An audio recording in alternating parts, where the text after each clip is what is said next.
बिहार की। बिहार में दरअसल हिंदू स्वाभिमान यात्रा पर निकले केंद्रीय मंत्री गिरिराज सिंह, जिन्हें अब सांसद पप्पू यादव ने चैलेंज कर दिया है। सांसद पप्पू यादव ने कह दिया है कि गिरिराज सिंह अगर नफरत फैलाने की कोशिश करेंगे तो वो उनकी स्वाभिमान यात्रा चलने नहीं देंगे। और इसको लेकर के अब गिरिराज सिंह ने भी पलटवार किया है। उन्होंने कहा है कि उन्हें कोई भी ताकत रोक नहीं सकती है। किस तरीके से स्वाभिमान यात्रा पर वार पलटवार हो रहे हैं, सियासी संग्राम छिड़ा है, इस रिपोर्ट में देखिए।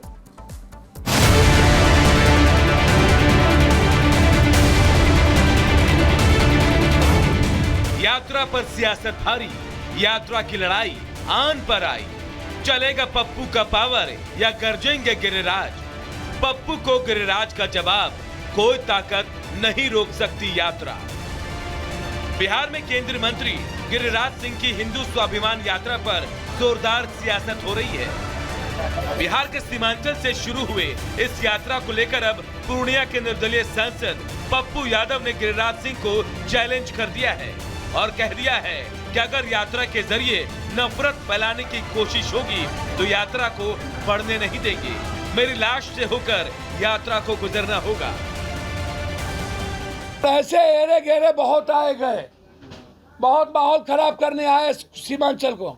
एक कदम भी बढ़ने नहीं देंगे जब तक मैं जिंदा रहूंगा। नफरत पैदा किए तो, एक नफरत पैदा किए तो पप्पू यादव बढ़ के वो दिखा दे हमको।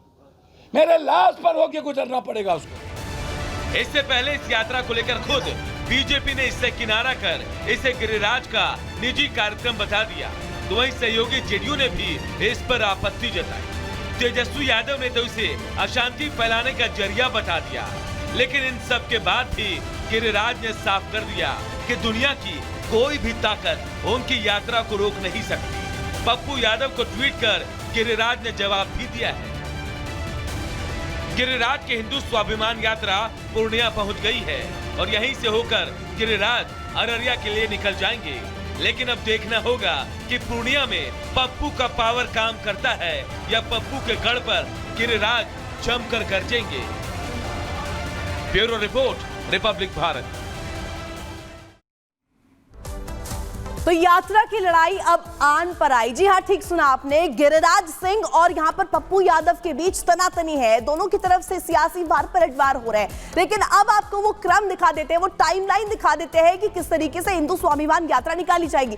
यानी कि कहां से गुजरेगा ये जो स्वाभिमान यात्रा है, कहां से गुजरेगी। शुरुआत अगर बात करें तो 18 अक्टूबर को इसकी शुरुआत होगी और भागलपुर से ही शुरू होगी हिंदू स्वाभिमान यात्रा। इसके बाद कई पड़ाव इसके रहने वाले। कटिहार 19 अक्टूबर को कटिहार में ये स्वाभिमान यात्रा पहुंचेगी। इसके बाद बात कर लेते हैं नेक्स्ट डे। देखिए जिस तरीके से पूर्णिया इसके बाद ये पहुंचेगी, यानी कि सांसद पप्पू यादव के किले में यहां पर पहुंचेंगी। और इसके अलावा 21 अक्टूबर अररिया पहुंचेगी। साथ ही साथ 22 अक्टूबर को इसकी समाप्ति होगी, किशनगंज से इसकी समाप्ति होगी। यानी कि देखिए आज के दिन यहां पर पूर्णिया पहुंचेगी ये स्वाभिमान यात्रा। शुरुआत इसकी 18 तारीख को हुई थी, 22 तारीख को इसकी समाप्ति होगी। लेकिन पप्पू यादव ने यहां पर यह बड़ा चैलेंज दे दिया है और कहा है कि पूर्णिया से इस यात्रा को चलने नहीं देंगे। सीधे रुख करेंगे सहयोगी महिमा का अगली खबर के लिए।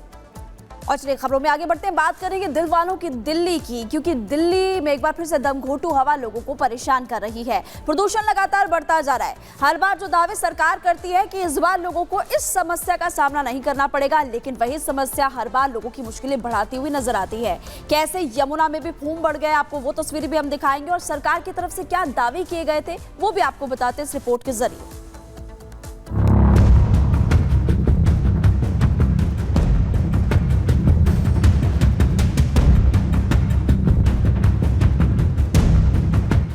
सर्दियों के दस्तक देते ही देश की राजधानी दिल्ली में जहरीली हवा का साया मंडराने लगा है।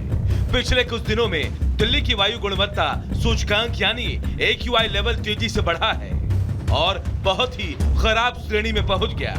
दिल्ली NCR में कुछ इलाकों का AQI तो 300 के पार पहुंच गया है, तो दूसरी तरफ दिल्ली में यमुना नदी भी प्रदूषण की चपेट में आ गई है।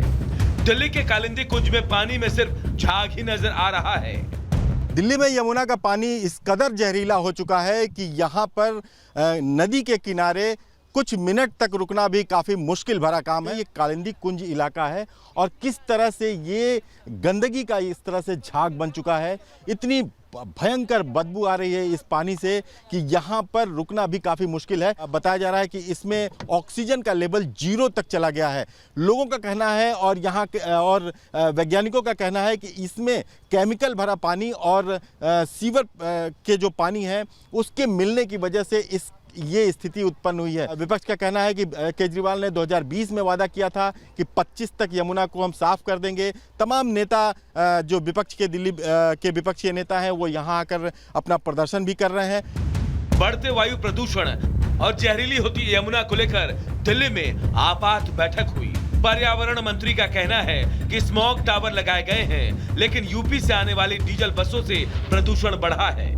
10 जो है हमने मोबाइल एंटी स्मॉग गन लगा दिया है डस्ट पोल्यूशन को कंट्रोल करने के लिए, लेकिन जो डीजल की बसों का जमावड़ा है आनंद विहार के इस तरफ और उससे ज़्यादा उसके सामने दूसरी तरफ, जिस तरह से डीजल की बसों का जमावड़ा है, चारों तरफ से बसें आ रही हैं, वो एक मेजर कारण बना हुआ है जिसकी वजह से आनंद विहार जो है वो एक मेजर हॉट स्पॉट के रूप में डेवलप हो रहा है। दिल्ली में लगातार जहरीली होती जा रही हवा को लेकर बीजेपी का कहना है 10 साल से केजरीवाल की सरकार ने पॉल्यूशन पर कुछ नहीं किया। दिल्ली आज जहर भरी सांस ले रही है। अरविंद केजरीवाल और उनकी सरकार दिल्ली में प्रदूषण के स्तर को कम कैसे किया जाए इस पर कोई भी कदम उठाने में पूरी तरीके से नाकामयाब सिद्ध हुए हैं। प्रदूषण की समस्या दिल्ली में कोई इस बार पहली बार आई है ऐसा नहीं है।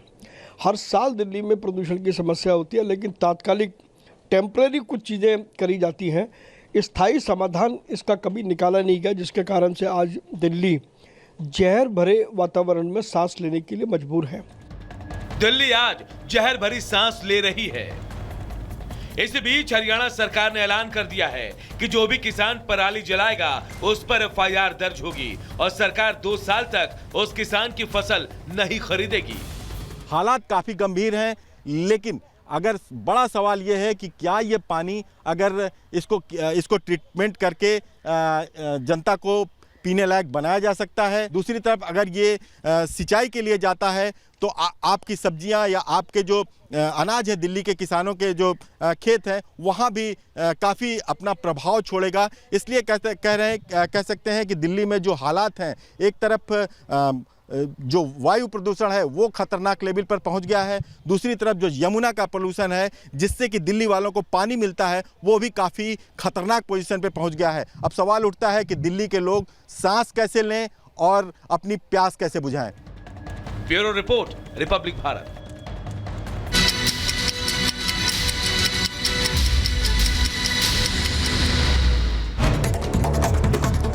जम्मू कश्मीर के उरी में सुरक्षा बलों ने एक आतंकी को मार गिराया। घुसपैठ की कोशिश कर रहा था आतंकी। इलाके में सेना का सर्च ऑपरेशन जारी। 2 से 3 आतंकियों के छिपे होने की खबर। मुजफ्फरनगर के बुढ़ाना में सोशल मीडिया पोस्ट पर बवाल। देर रात मुस्लिम समुदाय के सैकड़ों लोगों ने सड़क पर इकट्ठा होकर प्रदर्शन किया। पुलिस ने एक्शन लेते हुए पोस्ट करने वाले शख्स को गिरफ्तार किया।